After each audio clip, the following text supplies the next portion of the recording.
Welcome back to Proxam, everybody, and today we're going to be looking at the Craftworld Eldar flyers and seeing how they're doing in Arks of Omen. So as many of you might have known, flyers have been severely nerfed in Arks of Omen, mainly because now they have to start in strategic reserve, which can be a huge negative to such a fragile and oftentimes Alpha Strike style unit. But even though flyers are now widely considered obsolete in a lot of competitive play, I do think they have some viability in certain builds. So let's go ahead and dive right into it, and let's look at the Crimson Hunter and the Hemlock Wraithfighter. So before we begin, I'd like to do a quick overview of what we're going to be talking about today. We're going to be looking at the stats, weapons, and special rules of both flyers. We're going to be asking, did the Crimson Hunter and Hemlock Wraithfighter become unusable due to the changes in Arks of Omen? And we're going to be looking at the best ways to run both of them. So starting with the Crimson Hunter, base, it's 175 points and extremely fast, as it has flyer speed basically, so it can move 20 to 60 inches per turn, basically can cover the whole board if it wants to. However, it has very low toughness, even compared to other flyers. It has toughness 6, a pretty average save at 3+, and pretty average wounds at 12, something that it is shared with other grav tanks in our codex. As for its weapons, it comes with a mighty pulse laser, which is a great weapon for anti-large, dealing with enemy tanks and enemy monsters, and it also does come with star cannons for anti-infantry. However, 9 times out of 10, you're going to be swapping out those star cannons for bright lances, which are, of course, a much better weapon on the Crimson Hunter. So you can swap out those star cannons for 10 points per lance, which, it does cost a little bit more, but the benefit of that is that you really get a really hard anti-tank weapon to go along with the pulse laser. So really helps it deal with large monsters and large vehicles.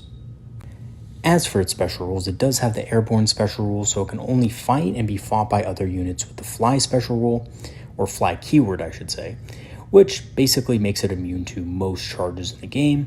However, do be careful, things like assault marines or jump pack marines can reach it and will kill it very easily. And like all vehicles, it does explode, and it does D3 mortal wounds within 6 inches when it does so.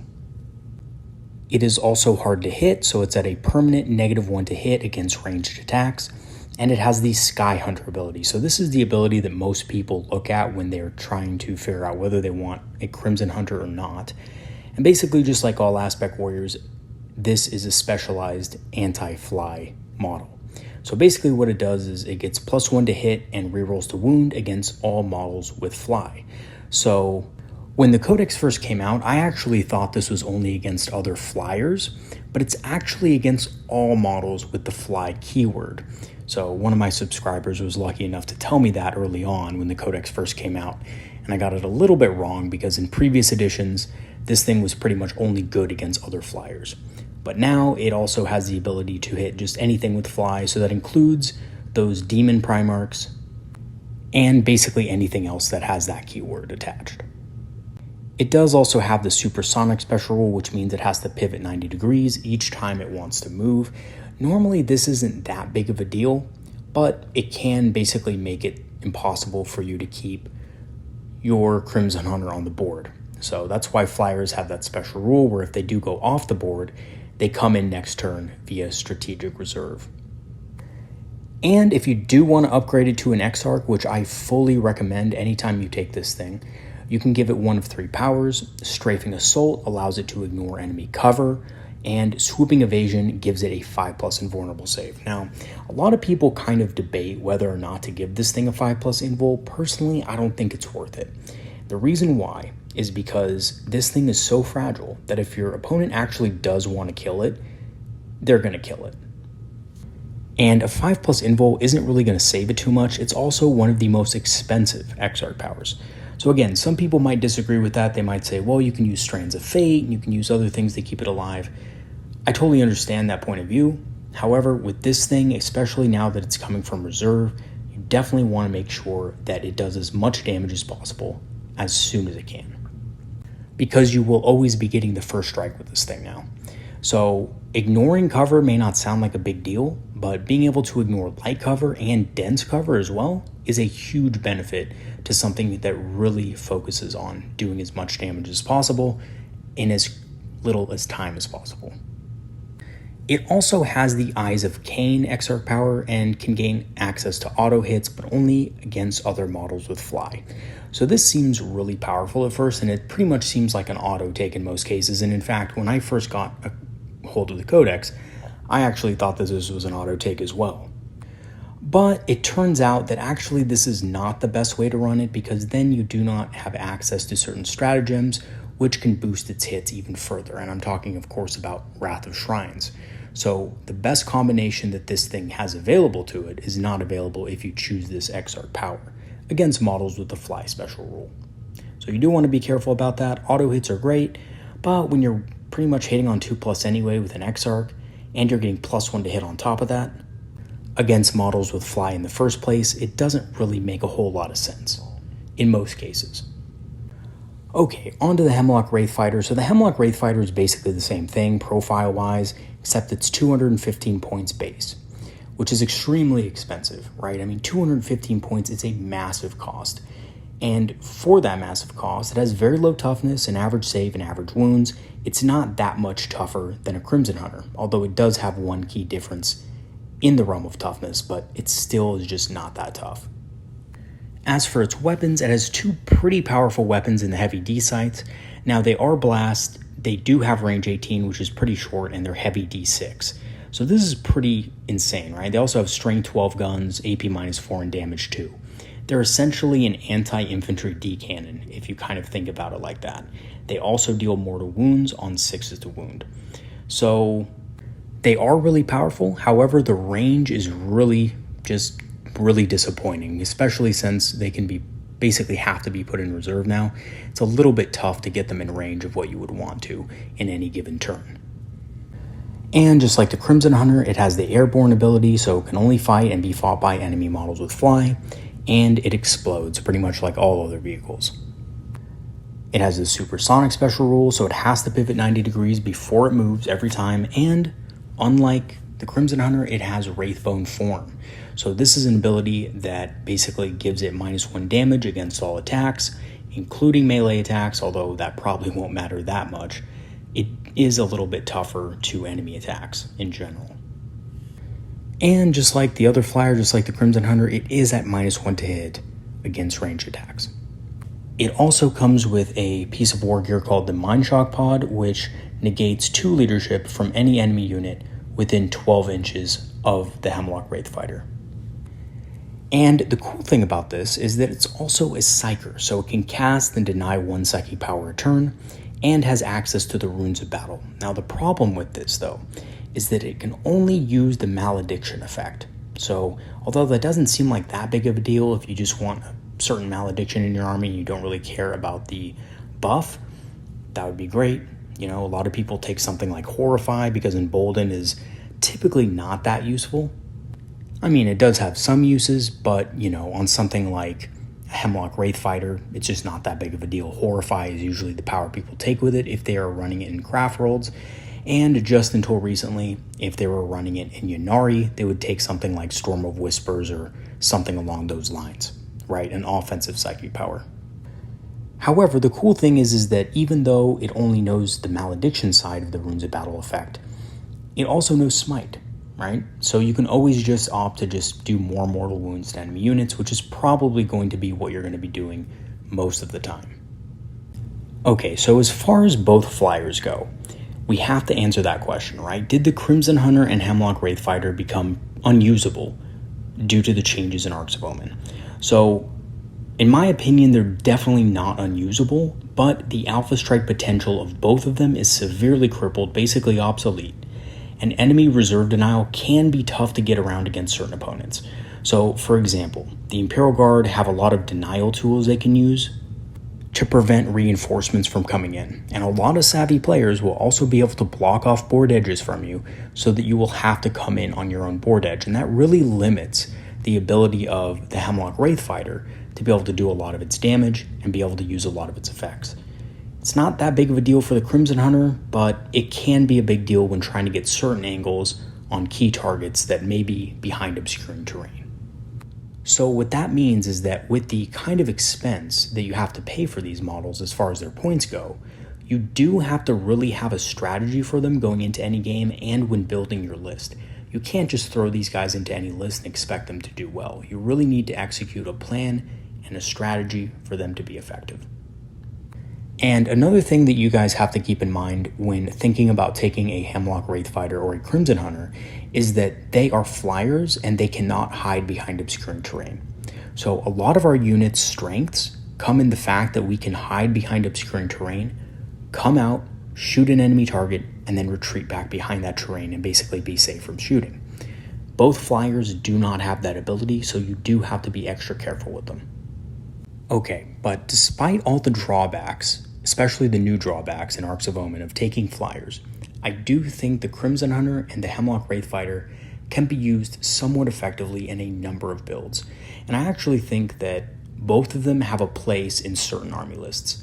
So the first build is what I like to call the Kane's Wrath Crimson Hunter Exarch, and the second, the Hemlock Wraithfighter build, is what I like to call the Mindfuck Hemlock Wraithfighter. So this is a basic rundown of what the Wrath of the Shrines Crimson Hunter Exarch is. So you take this thing in a Beal-Tan Craftworld, right? You give it the Exarch power Strafing Assault so that it ignores all cover. You give it the key stratagem in a turn that shoots, Wrath of the Shrines, which allows it to basically get additional hits for every 6 to hit you roll, which does stack with Strands of Fate and does synergize with that. And because it's Beal-Tan, it also gets to reroll 1 hit roll. So again, the army bonus for the Beal-Tan may not seem like the best for the Crimson Hunter, but it gives you a single reroll to hit every turn on each unit, which is very powerful because if you run it with Bright Lances and a Pulse Laser, you're going to be missing one of them on average dice, right? And I know what you guys are saying, probably not because you hit on 2+, but honestly, there's always a chance you'll roll a 1, right? At least once per game. So in combination with Strands of Fate, this is a really good way to make sure that all of your dice are hitting when you're shooting with this thing, because again, this thing is too expensive to miss, basically. So having that reroll is really helpful. And of course, we have the Wrath of the Shrines stratagem. So basically, again, what this does is that when you roll a 6 to hit, it automatically scores an additional hit for you. And because the Crimson Hunter is an aspect warrior, technically, right? I know it may not seem like it, but it does have that key word. When you combine it with Strands of Fate, you'll get a fair number of extra hits with the Pulse Laser. And of course, if you get multiple Strands of Fate hits, of course you can pump both of them into the same model, right? So if you're getting 2 hits for Strands of Fate, you can put a 6 and a 6 on both Pulse Lasers, and your Pulse Laser is basically doubling the amount of shots that it can get. So normally you get 4 shots with this thing. With that stratagem, you're getting 6 shots total.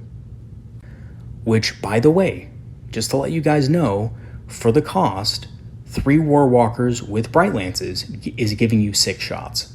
So just think about that for a second. For a cheaper cost than Warwalkers, now of course Warwalkers have other benefits, right? But for a cheaper cost than Warwalkers, 3 of them, you can basically get the same amount of hits, and arguably the Pulse Laser is a little bit better because it has a higher strength. So it is a little bit better with things like Land Raiders and other Toughness 9 or Toughness 8 targets. And against lower toughness targets, Toughness 7, the Bright Lances will be better, so you could just put the Strands of Fate hits on them if you prefer that. Which again, I would recommend. If anything is Toughness 7 or below, your Bright Lances are going to be getting an extra AP, so you might as well allocate the Strands of Fate towards those against those targets. So the result of this combination, even with just 1 Strands of Fate dice, is going to give you at least 5 hits with the Wrath of the Shrine stratagem at a high strength and AP. And again, you could get more 6s. It's very possible for you to roll 6s on those other dice, and if you get multiple Strands of Fate dice, you can definitely get more attacks with it. And again, with the Beal-Tan Craftworld, you're getting a reroll to hit, and against models with Fly, additionally, you're getting +1 to hit and re-rolling wounds. So this is also something I failed to mention. This thing is absolutely fantastic at killing things like flying Hive Tyrants and flying Demon Princes. And yes, Demon Princes will get an invul save, but when you're shooting so many high strength, high AP number of shots at it, the 5+ invul that they get isn't really going to save them, right? You're going to be hitting them with so much firepower, they're just not going to be able to make all those saves. And again, you are also ignoring all cover bonuses against your target, and that includes dense cover for that -1 to hit. And that's pretty significant. Now, of course, the problem with this thing is that once it does its damage, it can't hide, so your opponent is probably going to kill it if he still has the tools to kill it. And that's unfortunate, right? I mean, flyers usually are pretty squishy, so chances are your Crimson Hunter is probably going to die after. But, this can do some significant damage to things that are well over its points value. Again, Demon Princes are very expensive. And so are Flying Hive Tyrants, so you can easily do this model's worth of damage against those targets. Now, I'm not saying it's great against every target. Obviously, if you come in and you start shooting at something like a Predator, you're going to be out-traded, right? You'll kill the Predator, but then most likely you'll die to enemy fire. So you do have to make sure that the target you select is a high priority one or something you really just need eliminated. Okay, so let's go ahead and move on to the Mindfuck Hemlock Wraithfighter. So basically this Mindfuck build is in Craftworld Uthway because we're wanting it for the +1 to Psychic tests. For the Psychic power, I just picked Conceal Reveal, but really any will do as long as it's not a repeat of something else in your army. The key stratagem that you're going to use is the Battle Psyker's ability, so you will need another unit to pull this off, a unit of at least 4 Warlocks on foot. And of course, the key unit for that is the Warlock Conclave, specifically with the Embolden, Horrify Psychic power, and a Farseer with Mind War. Now, this last part is optional, but it is recommended, especially with how good Harlequins are right now in the meta, is a Shadowseer with the Shards of Light Psychic power. So just a quick look at what Uthway gives the Hemlock Wraithfighter in this particular build. Getting a +1 to the first Psychic test cast for all units in your army is extremely important because you are going to be casting abilities with not only the Hemlock Wraithfighter, but also the Battle Psykers, right? You're going to be casting Embolden and Horrify, usually in the same turn with the Battle Psyker stratagem. You're going to need to cast Mind War with your Farseer, and basically all of those Psychic powers need to go off for this combo to work. So getting that +1 is really important. It can also reroll a wound roll, which works pretty well with the heavy D sights. It's not a big deal, but it does kind of synergize a little bit.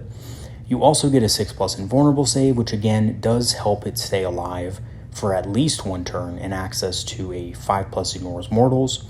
And this is important because basically if you do come in and you come in a bad spot and maybe you don't have the best target, this thing will get multiple chances to be able to do something in the course of a game.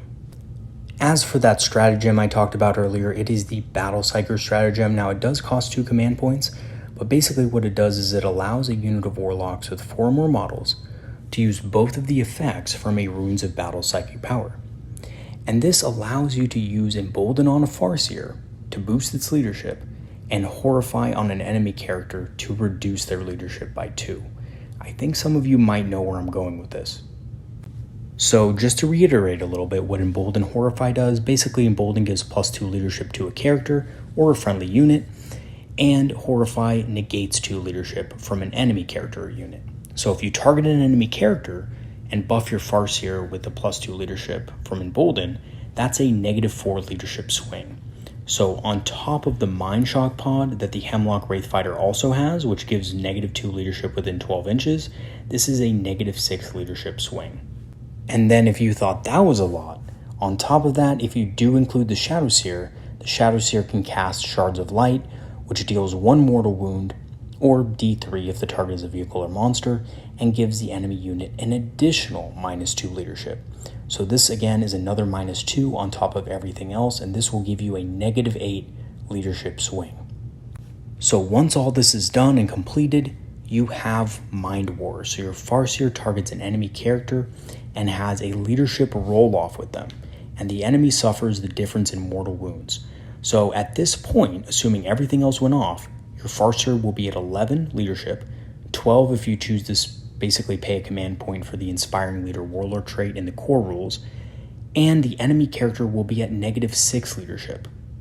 So most characters at this point will pretty much auto die because they're going to be at a -6 to whatever their leadership was. So if they were leadership 9, they're now going to be leadership 3. So even if they roll a 1, or I should say, even if you roll a 1 and they roll a 6, a 5 wound character will still automatically die to this. And again, you could take the Inspiring Leader ability, or Warlord trait I should say, for an additional +1, which would auto kill even 6 wound characters. And that's basically just considering the worst happens, right?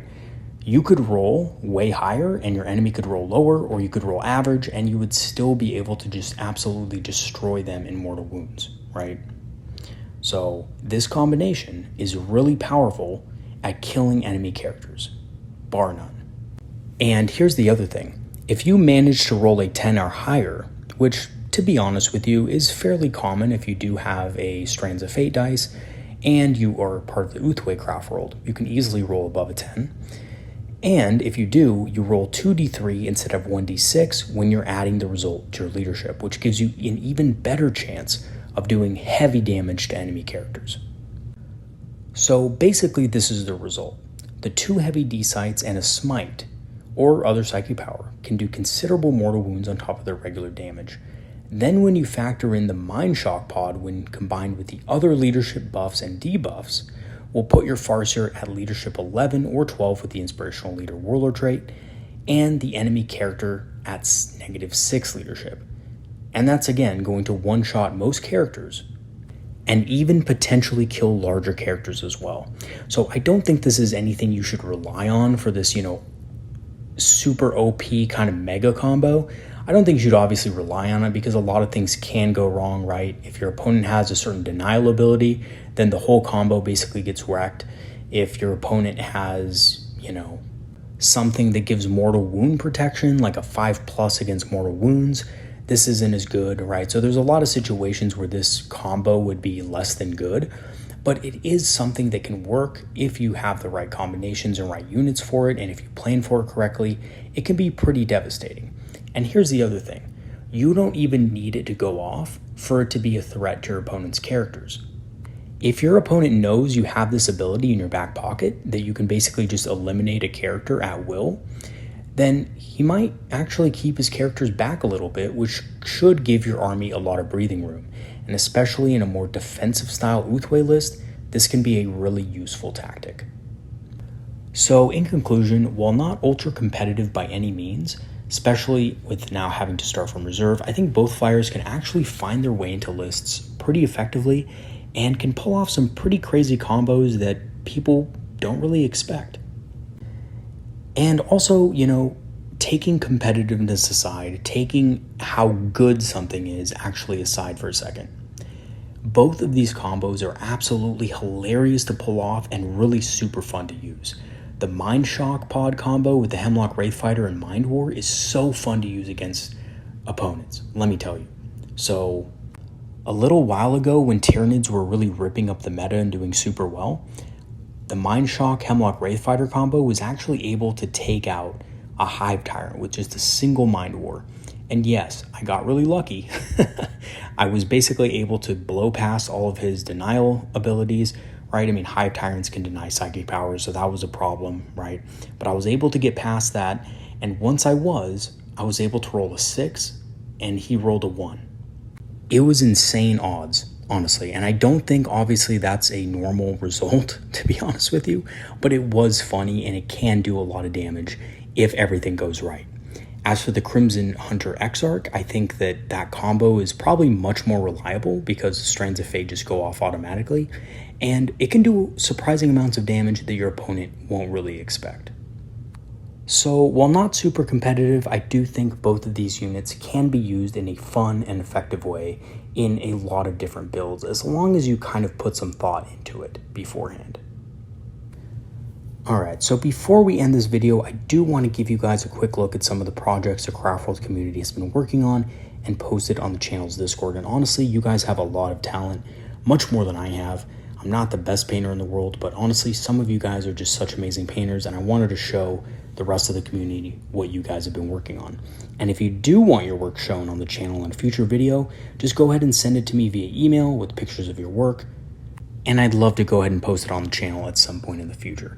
And of course, it will be anonymous for you guys. You know, I don't mean to call anyone out or anything like that. I just wanted to show the community what you guys have been working on, and honestly, the great job that you guys have been doing. So without further ado, let's go ahead and jump right into the showcase.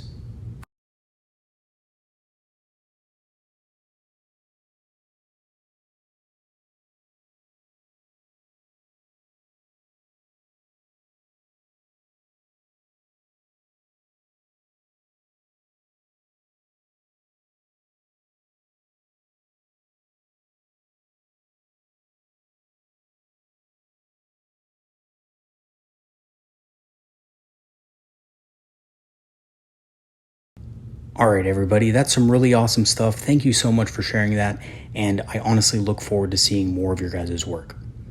Alright everybody, that's going to be it for today's video. I'll see you guys later. We have some more content coming out later this week. Hope you stay tuned for that. And like always, I'll go ahead and leave my Patreon and PayPal links in the description for those of you guys who do want to support the channel. Thank you for everybody who has so far. It's really been a big help to being able to make better content for you guys. So thank you so much for that once again. All right, everybody, peace out. See you guys later. And as always, leave a comment in the comment section if you have anything to say about either the Crimson Hunter or the Hemlock Wraithfighter. Peace out, everybody. See you guys later.